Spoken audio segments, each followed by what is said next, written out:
নামাজে সেজদায় চোখ বন্ধ রাখলে কি হতে পারে, কি ঘটতে পারে, কি পরিণতি হতে পারে?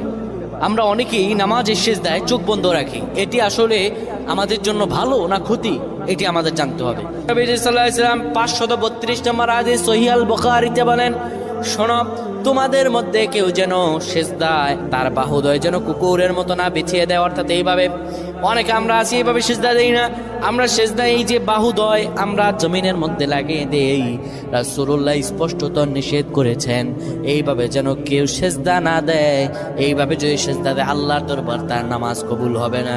শুধু তাই নয়, রাসূলুল্লাহ সাল্লাল্লাহু আলাইহি সাল্লাম সেজদার মধ্যে গিয়ে চক্ষু বন্ধ করা ঠিক নয়। যারা চক্ষু বন্ধ করবে, হয়তো মনের ভিতরে কোনো ফাহশা থাকলে সেটা দেখা যেতে পারে, কিংবা চক্ষু যদি বন্ধ করে রাখে তার এখানে কি আছে, সেজদার মধ্যে গিয়ে কি দেখতে পায় না দেখতে পায়